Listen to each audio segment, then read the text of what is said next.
오늘 아침에 하나님의 말씀은 룻기에 있는 말씀을 보시겠습니다. 룻기 1장 11절에서 18절까지 말씀을 제가 한 절 읽고 여러분이 한 절 읽고 교독하시겠습니다. 나오미가 이르되 되돌아가라 내 딸들아 너희가 어찌하여 나와 함께 가려 하느냐 아직도 내 태의 아들들이 있어서 그들이 너희 남편이 되겠느냐.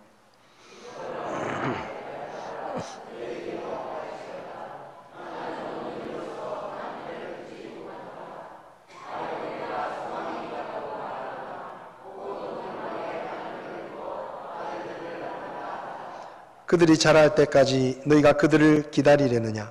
그들로 인하여 너희가 남편 두기를 멈추겠느냐?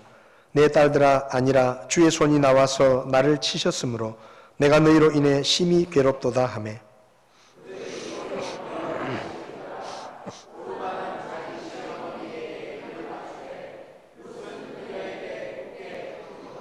그녀가 또 이르되 보라 내 동서는 자기 백성과 자기 신들에게로 돌아갔나니 너도 내 동서를 따라 돌아가라 하매.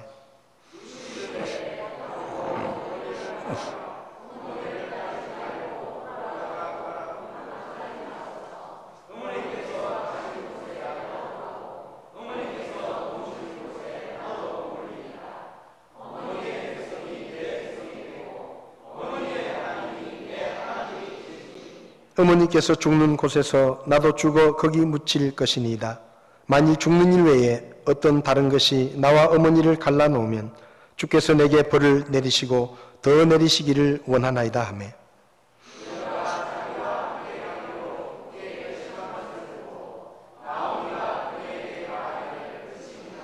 아멘. 서신 채로 잠깐 기도하겠습니다. 지금도 살아계셔서 우리를 보시고 우리에게 말씀하시는 하나님, 이 시간 저희가 하나님의 말씀을 함께 나눌 때 주의 성령님께서 우리 가운데 역사하시며 깨닫게 하시고 믿게 하시고 주님의 가르침에 순종할 수 있도록 저희들을 도와주시옵소서. 부족한 종을 주님 붙드시고 오직 하나님의 입처럼 마음껏 쓰셔서 하나님의 말씀만 선포되게 종을 다스려 주시옵소서. 예수님의 이름으로 기도했습니다. 아멘. 자리에 앉으시겠습니다. 원래 지난 주일이 어버이날이 있고 어버이 주일인데 저희 교회는 창립기념주일하고 겹쳐가지고 어버이 주일에 관한 말씀을 나누는 게 필요할 것 같아서 오늘 효도에 관한 말씀을 좀 나눴으면 좋겠습니다. 어떤 분들은 예수 믿는 사람들은 불효자다라고 생각합니다. 왜냐하면 예수 믿으면 조상들에게 지내는 제사를 지내지 않으니까 예수 믿는 사람들은 조상도 모르고 또 부모도 공경하지 않는 그런 불효자들이다 이렇게 생각하는 분들이 참 많습니다. 근데 사실은 그건 굉장히 큰 오해입니다.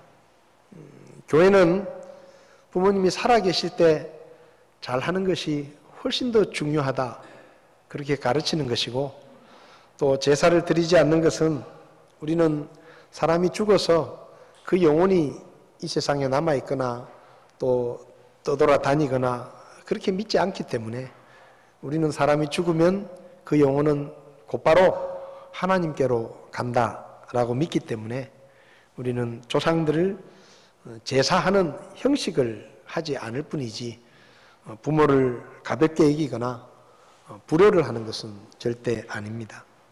오히려 성경을 읽다 보면 성경만큼 부모에게 효도하라는 것을 무서우리만큼 가르치는 곳은 없습니다. 출애굽기 21장 15절을 보면 자기 아버지나 어머니를 치는 자는 반드시 죽일지니라 이렇게 쓰고 있습니다. 요즘 우리는 뉴스를 통해서 자식들이 부모를 때리는 폭행을 하는 뉴스들을 종종 접합니다. 용돈을 주지 않는다고 재산을 물려주지 않는다고 부모를 폭행하는 그런 자식들도 종종 있습니다. 만약에 그들이 유대 사회에 태어났다고 하면 맞아 죽었을 겁니다. 맞아 죽었을 거예요. 아버지나 어머니를 치는 자는 반드시 죽이라고 했습니다.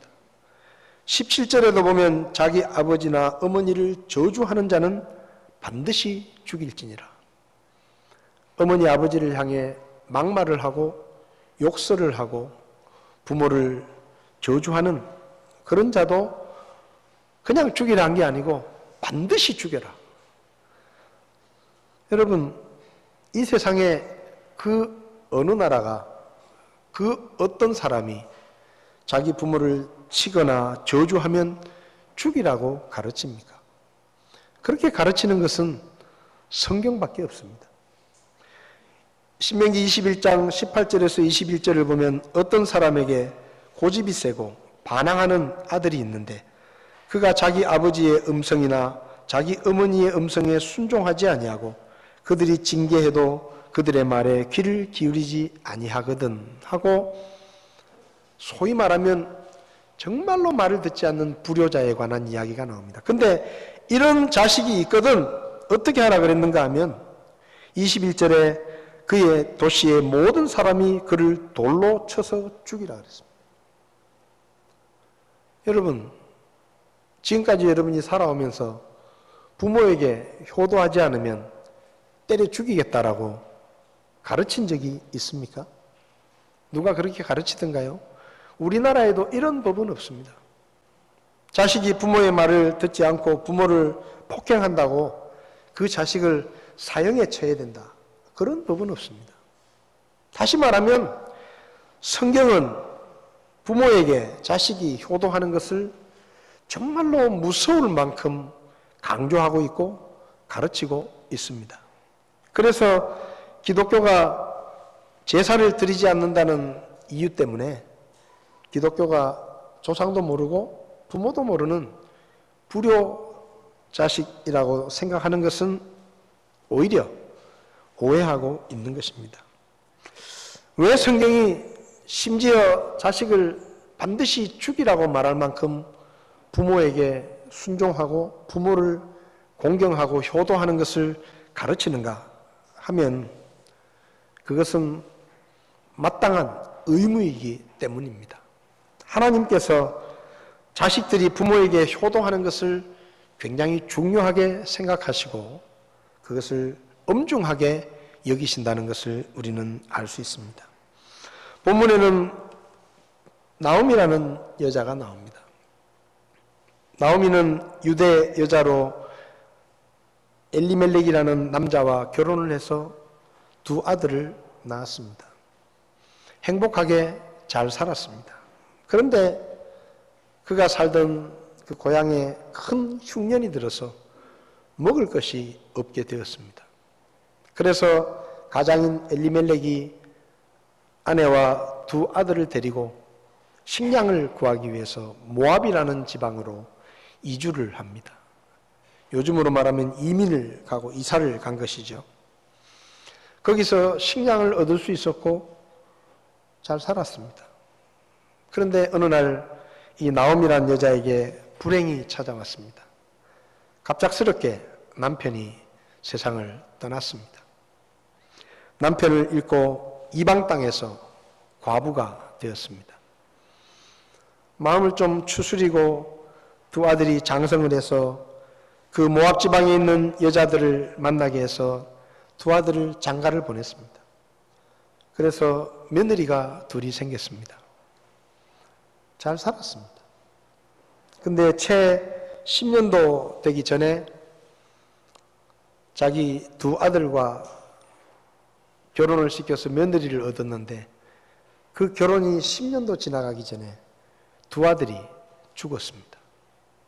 그러니까 졸지에 자기도 과부가 되고 며느리 둘도 젊은 나이에 과부가 되어서 시어머니와 두 며느리가 졸지에 과부가 되었습니다.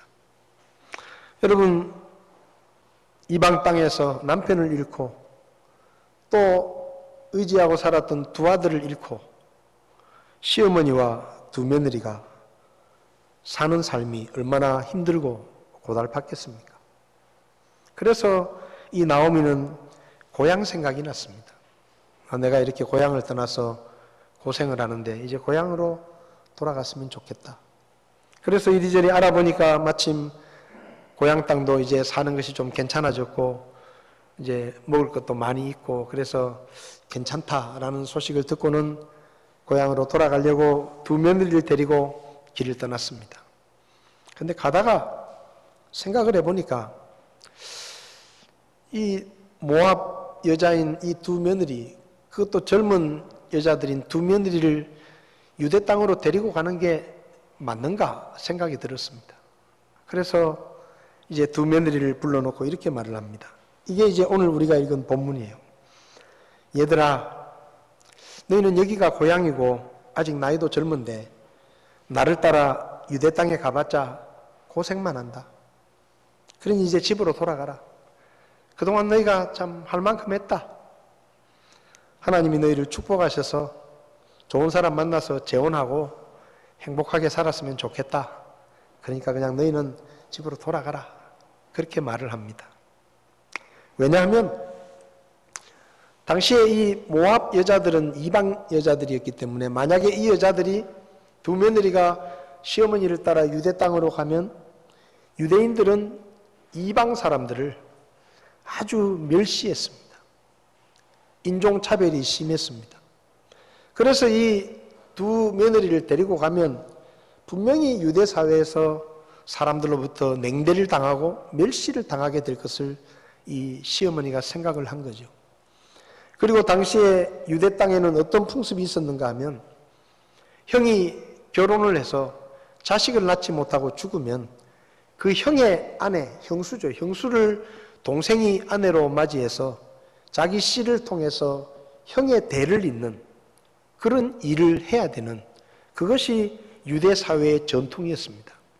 그렇게 따지면 이 두 젊은 며느리가 젊은 시절에 과부가 되었는데 만약에 자기를 따라 유대 땅에 가면 자기는 아들을 다시 낳아가지고 그 며느리들에게 남편을 붙여줄 재주도 없을 뿐만 아니라 이 여자들은 이방 여자들이기 때문에 다행스럽게 이 자기 친족들 중에 누가 그 며느리들을 아내로 삼아주면 괜찮은데 이방 여자들이니까 누구도 거들떠보지 않을 것입니다.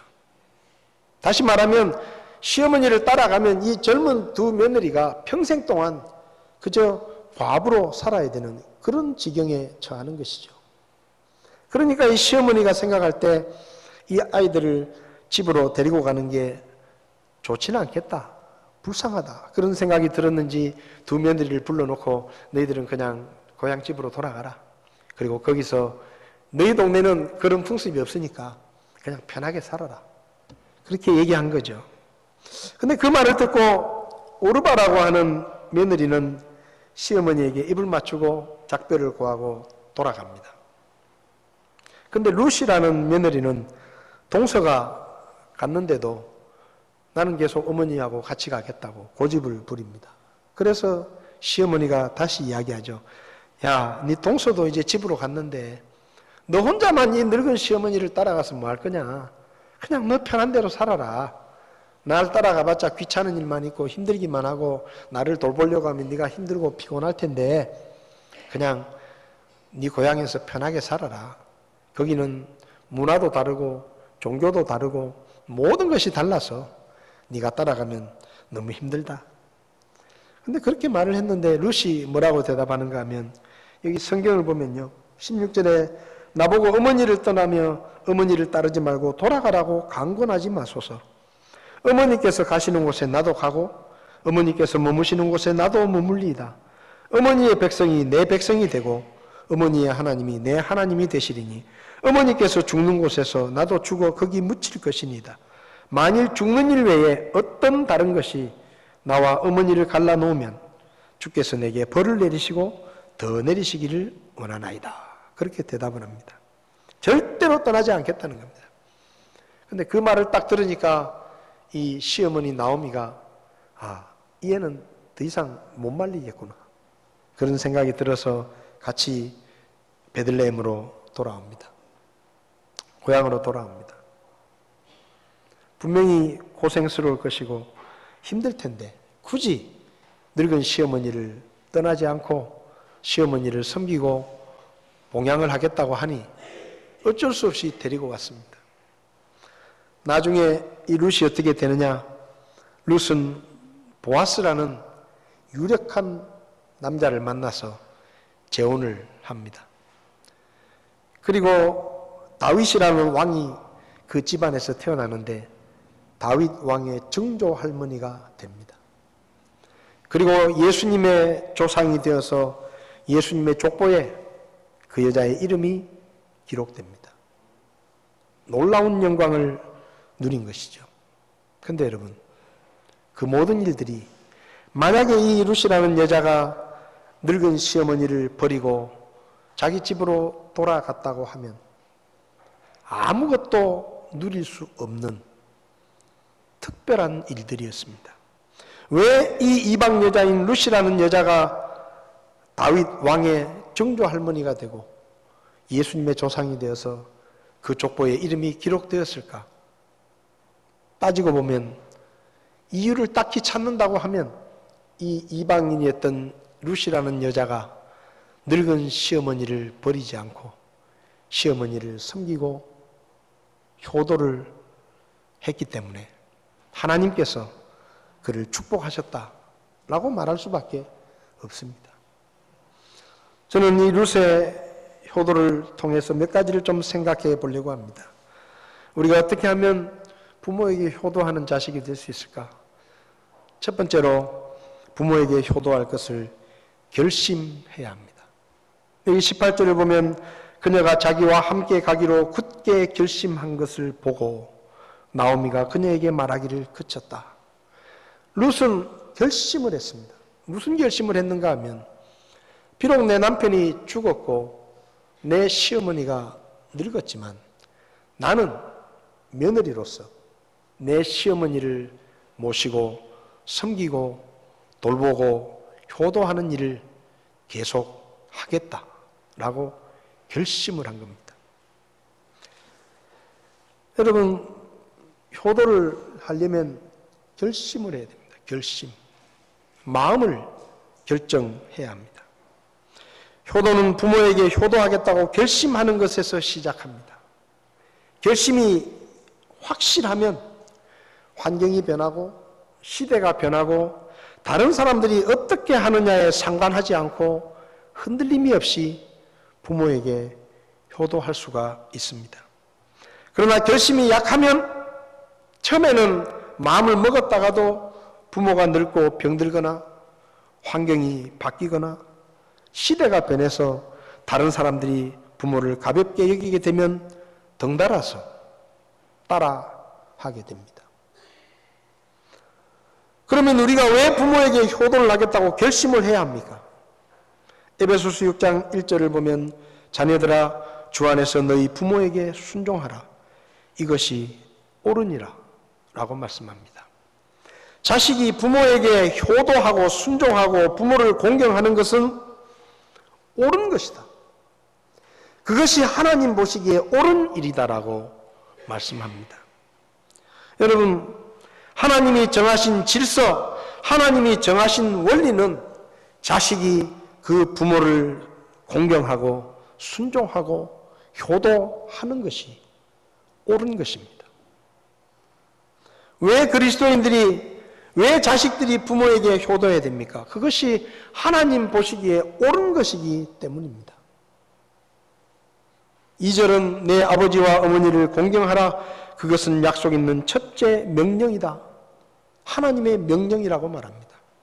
아버지와 어머니를 공경하고 효도하는 것이 하나님의 명령이다라고 말씀합니다. 자식으로서 부모를 공경하고 부모에게 효도하는 것은 하나님 앞에서 옳은 일이고 하나님께서 명령하신 일입니다. 그래서 우리는 결심을 해야 합니다.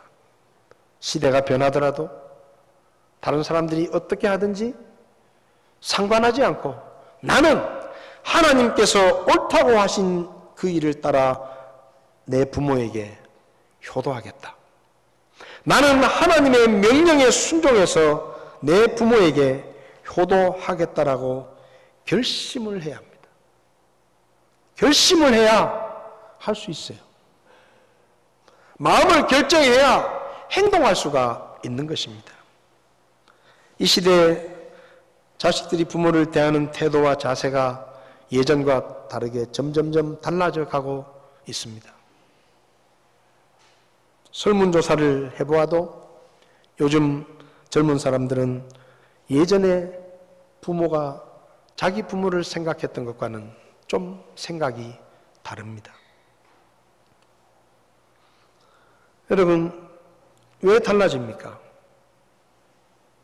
자식이 부모를 공경하고 효도하는 것이 옳은 것이라는 것을 생각하기보다는 내가 부모를 잘 섬기면 나한테 어떤 유익이 있을까? 내 부모가 나에게 얼마나 도움이 될까? 이런 것들을 더 많이 생각하기 때문입니다. 그래서 부모의 돌봄과 손길이 필요한 어린 시절에는 부모가 말하면 귀를 기울이기도 하고 듣기도 하고 부모를 공경합니다. 그런데 머리가 커지고 부모가 돈을 주지 않아도 자기 손으로 돈을 벌고 부모가 밥을 해주지 않아도 자기 돈으로 밥을 사 먹고 그런 때가 되면 서서히 부모 말에 귀를 기울이지 않고 잔소리라고 생각합니다. 그리고 부모가 뭐 좀 관심을 가지고 돌봐주려고 하면 간섭한다고 생각하며 짜증을 냅니다. 왜요? 이제는 부모님이 돈 주지 않아도 나한테 밥 안 해줘도 내가 알아서 먹고 살 수 있으니까 간섭하지 말라 이거예요. 부모 노릇하려고 하지 말라 이거예요. 귀찮게 생각합니다. 다 그렇다는 얘기는 아닙니다. 대개 그런 경향으로 세월이 바뀌고 있다는 이야기입니다. 부모가 늙고 병들어서 체력과 경제력이 약해지면 자식들이 부모가 자기 삶에 별 도움이 되지 않는다고 자세와 태도가 달라집니다. 우리 교회 한 달에 25분에서 30분 정도의 할머니, 할아버지들이 돈을 얻으러 옵니다. 제가 그분들하고 가끔 앉아서 이야기를 해봅니다. 할머니, 이렇게 더운 날 왜 다니시냐고. 우리가 많이 도와드리지도 못하는데 이 더운 날 그렇게 힘들게 다니시냐고. 자식들은 없냐고. 그러면요, 처음에는 없다 그래요. 자식 없대요. 근데 몇 번 만나서 몇 번 오시고 몇 번 대화하다 보면 어떤 분은 넋두리를 하십니다. 목사님, 제 자식이 없는 게 아니에요. 사실 제 자식이 미국에서 대학 교수예요. 근데 할머니 왜 이렇게 다니세요? 12년째 전화도 없어요. 어디 사는지도 몰라요.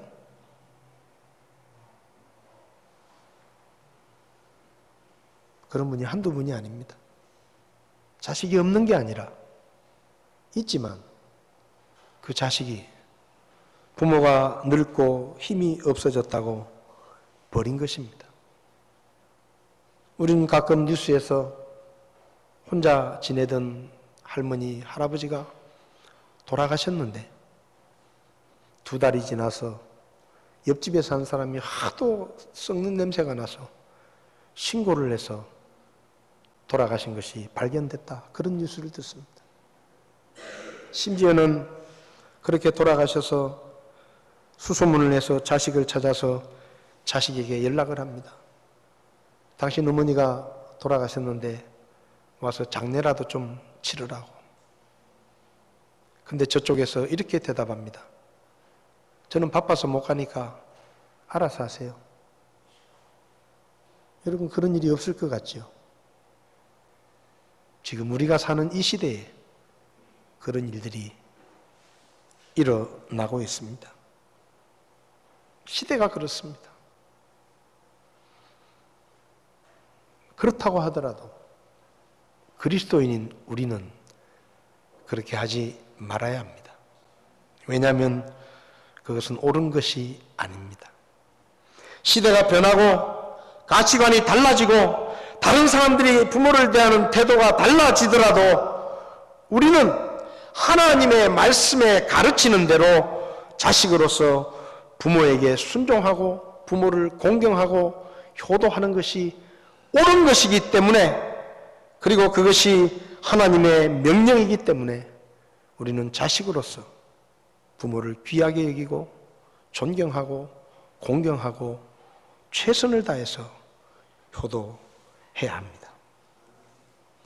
우리를 돌봐주는 어린 시절뿐만 아니라 우리가 장성해서 부모의 돌봄이나 손길이 필요 없을 때도, 부모가 우리의 삶에 큰 도움을 주지 못하더라도 자식으로서 우리는 하나님의 말씀에 따라 부모를 귀히 여기고 부모를 잘 섬기고 효도해야 하는 것입니다. 그것이 옳은 것입니다. 룻이 시어머니 나오미를 떠나지 않고 따르며 섬기고 효도했을 때, 그가 비록 이방 여인이었지만 그는 다윗 왕의 증조 할머니가 되고 영광스러운 예수 그리스도의 족보에 그 이름이 기록되는 놀라운 축복을 받았습니다. 이 여자에 대해서 그녀가 시어머니를 잘 섬기고 그녀가 우상을 섬기다가 하나님께로 돌아와 하나님을 섬겼다는 이유 외에 그런 축복을 받을 만한 다른 이유는 없습니다. 자식이 부모를 공경하고 효도하는 것은 지극히 당연한 일인데, 하나님께서 은혜로우셔서 거기다가 약속을 하나 달아놓으셨는데, 네가 잘되고 땅에서 장수하리라. 여러분, 잘되고 땅에서 장수하는 것 모두가 바라는 것입니다. 근데 그렇게 되려면 어떻게 하라 그랬느냐? 내 아버지와 어머니를 공경하라 라고 주님은 말씀하십니다. 여러분은 결심하시기 바랍니다. 다른 사람들이 어떠하든지, 내 부모의 모습이 어떻게 달라지든지, 병들든지 재산이 있든지 없든지, 나는 옳은 일을, 자식으로서 부모에게 효도하는 옳은 일을 하면서 살겠다고 결심을 하십시오.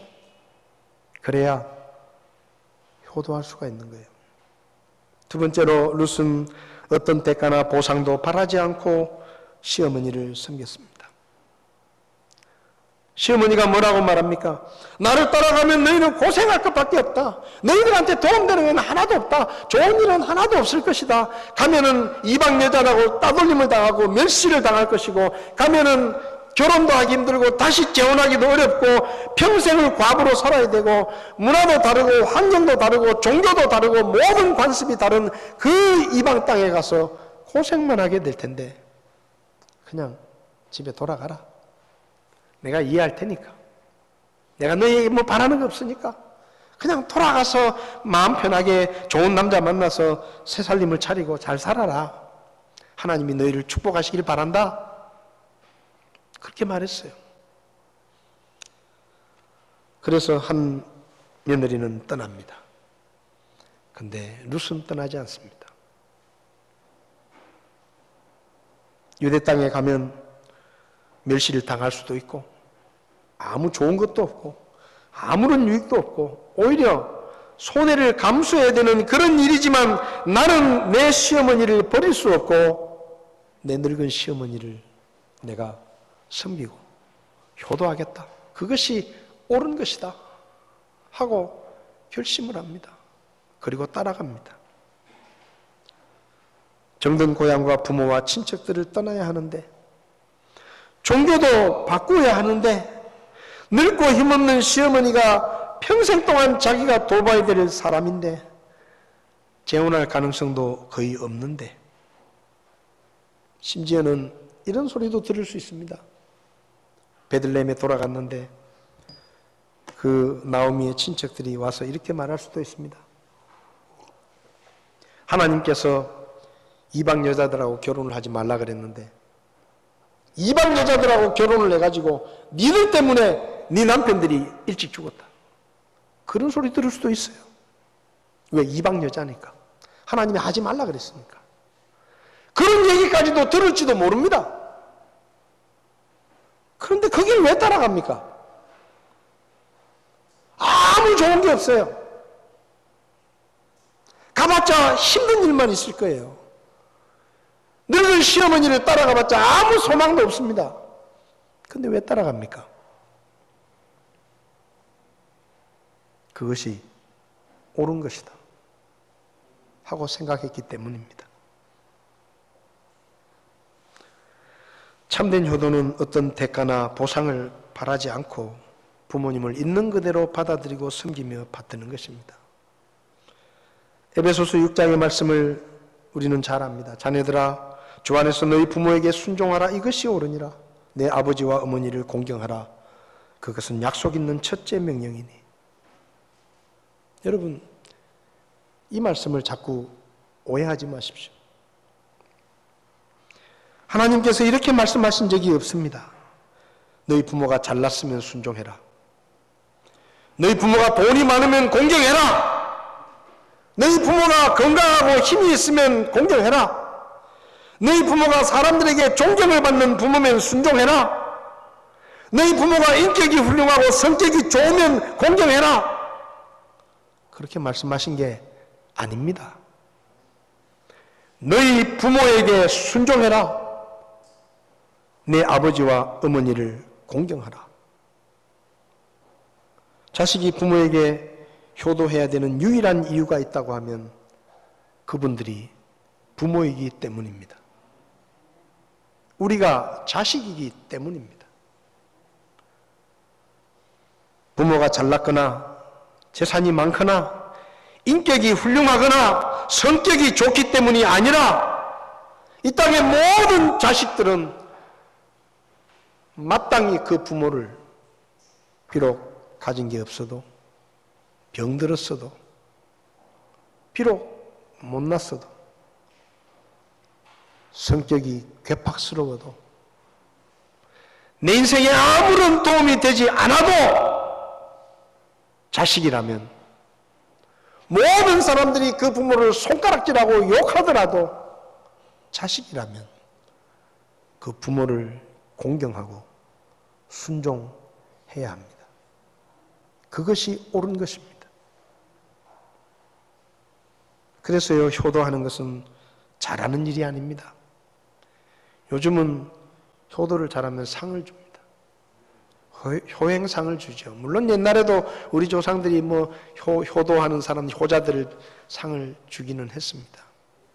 근데요, 효도한다고 상 주는 것은 별로 좋은 거 아닙니다. 효도는 당연한 거예요. 마땅히 해야 되는 거예요. 그래서 여러분, 상을 받는 사람들, 대부분의 경우는 30년 동안 병든 그 시어머니를 봉양했다 이래가지고 상을 받거든요. 근데 상을 받는 분들이 다 이렇게 말합니다. 대부분은 마땅히 자식으로서 해야 될 일 했을 뿐인데 상을 받으니까 부끄럽습니다. 몸둘 바를 모르겠습니다. 그게 맞아요. 마땅히 행할 옳은 일을 했는데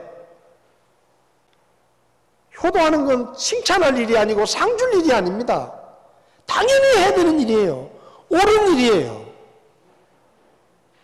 근데 워낙 효도를 안 하니까 상까지 주잖아요. 상을 줘도 안 하잖아요. 상을 줘도 안 하잖아요.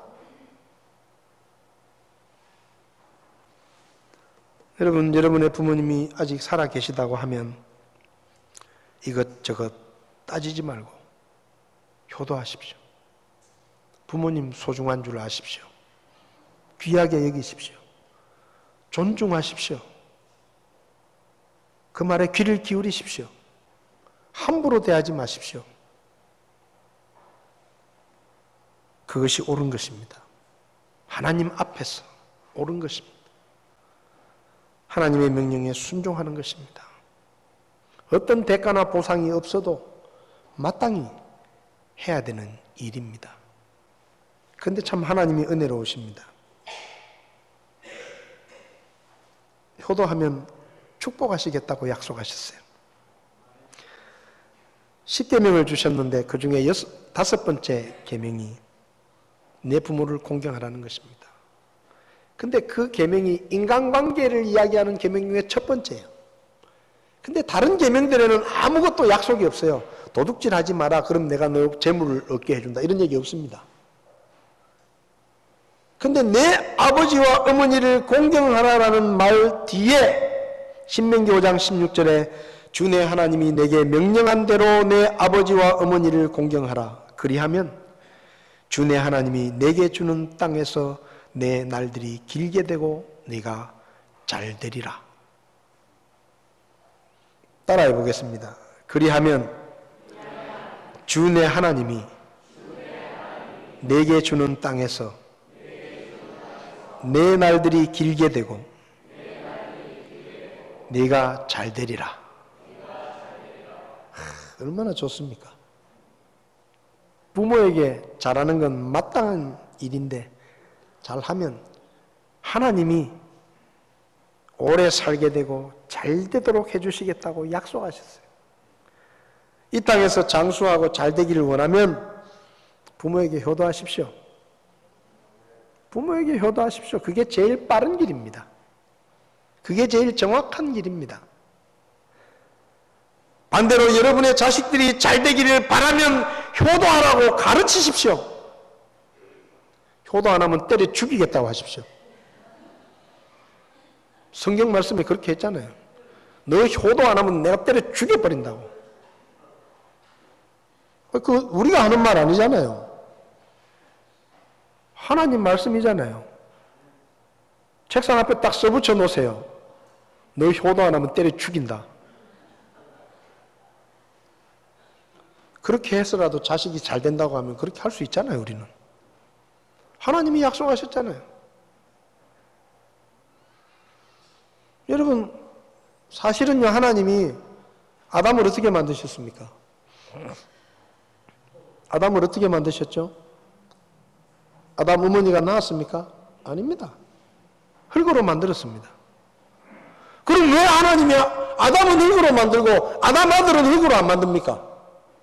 만들 수 있잖아요.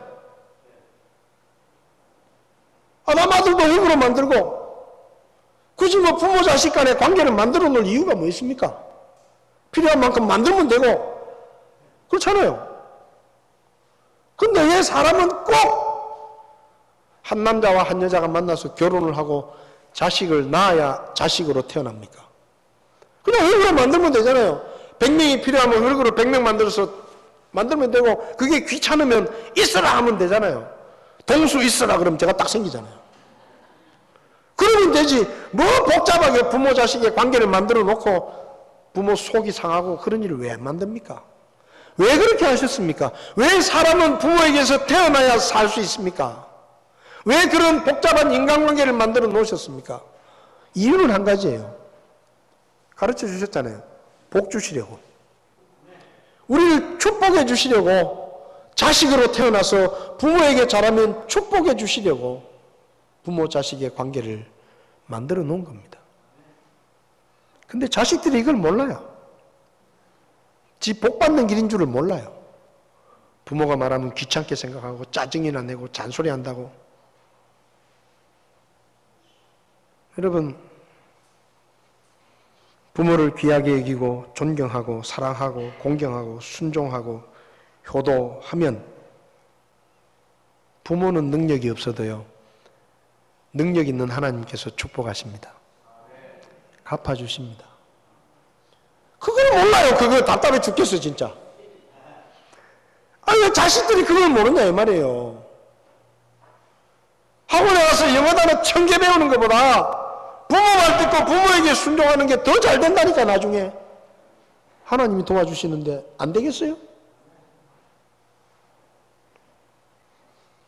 지난 어버이날에 인터넷에 사진이 하나 유행했습니다.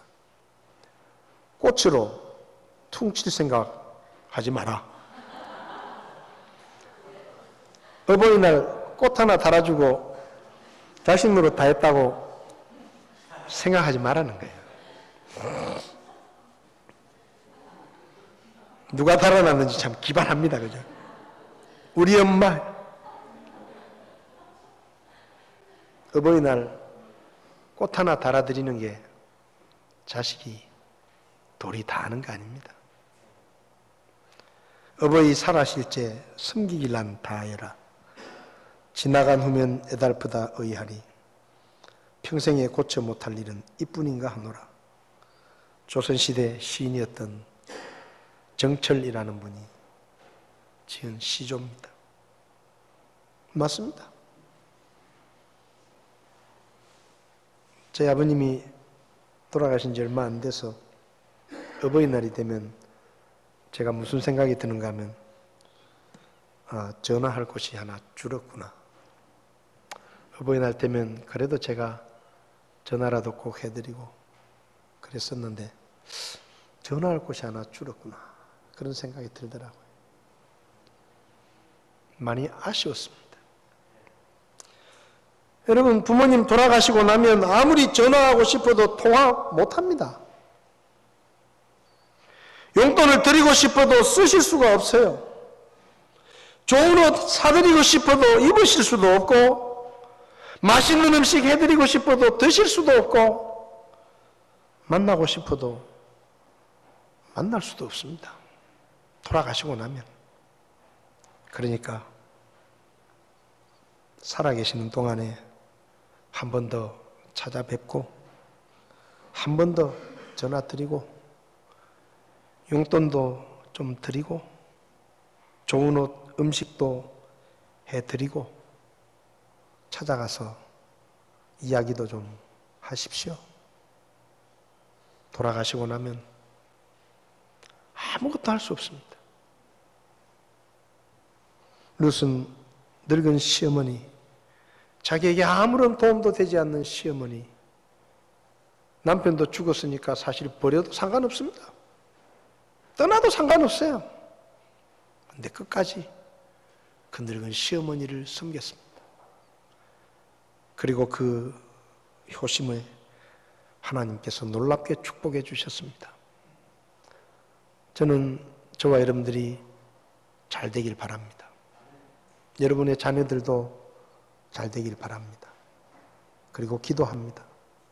근데요, 잘 되려면 아버지와 어머니를 공경하고 아버지와 어머니에게 순종하는 마음으로 효도해야 됩니다. 우리 교회도 어른들이 많이 계십니다. 여러분, 어른들을 존경하고 귀하게 여기고 함부로 대하지 마시고 귀를 기울이고 순종하고 잘 섬기시기를 바랍니다. 거기에 하나님께서 축복해 주실 것입니다. 기도하시겠습니다.